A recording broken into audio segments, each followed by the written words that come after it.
দর্শক সরাসরি যুক্ত আছে এই মুহূর্তে রাজধানী গাবতলী বাস স্ট্যান্ডে। আপনারা দেখতে পাচ্ছেন এখানে রাস্তা অবরোধ করে ড্রাইভার গাড়ির চালক যারা রয়েছে তারা দীর্ঘ প্রায় 1 ঘন্টা ধরে রাস্তাটি অবরোধ করেছেন এবং এরপরে লম্বা একটি যানজটের সৃষ্টি হয়েছে। এখান থেকে গাবতলী বাস স্ট্যান্ড থেকে সাভারের দিকে আপনার বলতে গেলে আমিনবাজার ক্রস করে সেই রাস্তার জ্যাম কিন্তু বর্তমানে অবস্থান করছেন। বিষয়টি যা হয়েছিল মূলত এখানে ট্রাফিক পুলিশ জহির নামে একজনের ট্রাফিক পুলিশ গাড়ির কাগজপত্র এবং ড্রাইভিং লাইসেন্স সবকিছু ঠিক থাকার পরেও কিন্তু বাড়তি টাকার দাবি করে এমনটা অভিযোগ করছেন ড্রাইভার চালকেরা এবং তাকে বাড়তি টাকা না দেওয়ার কারণে রীতিমতো শারীরিকভাবে লাঞ্ছিত করা হয় এবং এক পর্যায়ে তাকে হাসপাতালে ভর্তি করাতে হয় এবং সেই জায়গা থেকেই গাবতলীর বাস স্ট্যান্ডের সকল যে চালকেরা রয়েছে সেই চালকেরা তাদের এই গাড়িগুলো বা কোনো ড্রাইভারকে এখান দিয়ে নিতে দিচ্ছে না। পরিস্থিতি সামলানোর জন্য এই মুহূর্তে এখানে অবস্থান করছেন সেনাবাহিনী এবং সেই সাথে পুলিশের ঊর্ধ্বতন যারা রয়েছে তারা, কিন্তু পরিস্থিতি কোনো কিছুতেই তারা নিয়ন্ত্রণে আনার চেষ্টা করলেও বা মূলত গাড়ি চালার মতো প্রক্রিয়া তারা করবে। আমার ছোট্ট একটা কথা, আপনি আমার মেয়ে,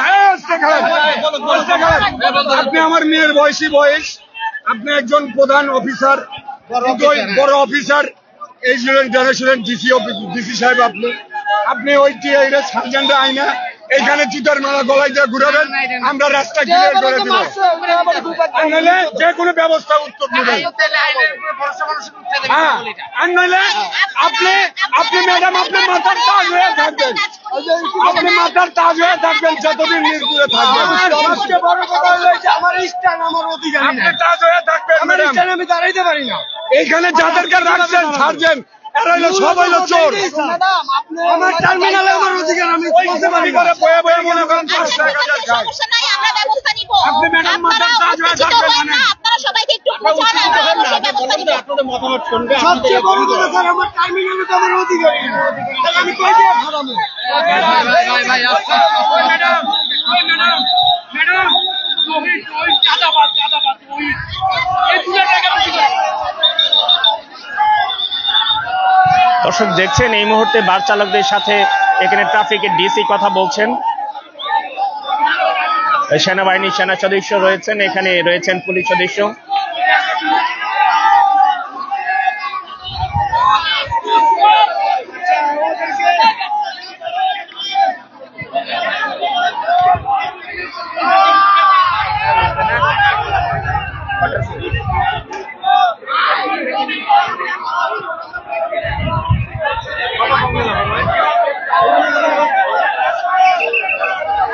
বৃষ্টি উপেক্ষা করেও কিন্তু আন্দোলনকারীরা এখানে অবস্থান করছেন এবং পুলিশ প্রশাসন সেনাবাহিনীর সদস্য যারা রয়েছেন তারা চেষ্টা করছেন উত্তেজিত যে সমস্ত চালক রয়েছে তাদেরকে নিয়ন্ত্রণে আনার জন্য। কিন্তু এখানে চালকদের দাবি যে পুলিশ অন্যায়ভাবে ড্রাইভার চালকের গায়ে হাত তুলেছেন তাকে জনতার সামনে এনে জুতার মালা পরিয়ে তারপর এখান থেকে এই কর্মস্থল থেকে তাকে বিদায় করার জন্য তারা জোর দাবি জানাচ্ছেন। বিষয়টি নিয়ে আইনানুগভাবে ব্যবস্থা নেওয়ার জন্য এখানে ট্রাফিক যে ডিসি তিনি কিন্তু কথা বলছেন, আপনারা সরাসরি দেখতে পাচ্ছেন ট্রাফিকের ডিসি এখানে কথা বলছেন এখানে যে অবরোধকারী যে ড্রাইভার চালকরা রয়েছে তাদের সাথে। ইতিমধ্যে প্রবল বৃষ্টি উপেক্ষা করেও কিন্তু এই সকল চালকেরা তারা নেই বিচারের দাবি করছেন।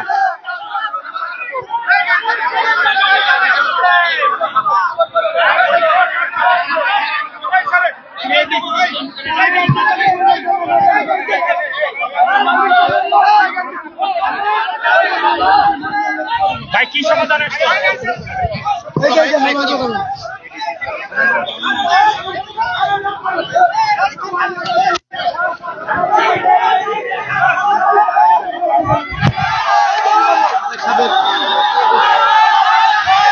আমরা বিএনপির এক নেতাকে দেখছি এখানে বিষয়টি সাথে সেনাবাহিনী পুলিশের সাথে সহযোগিতা করার জন্য পরিস্থিতি যাতে কোন রকম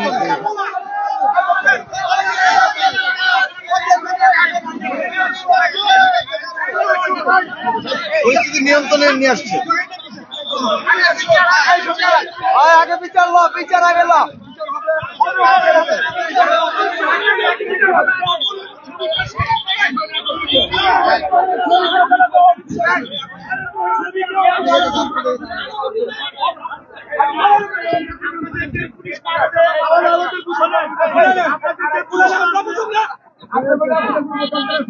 অবশ্যই আছে।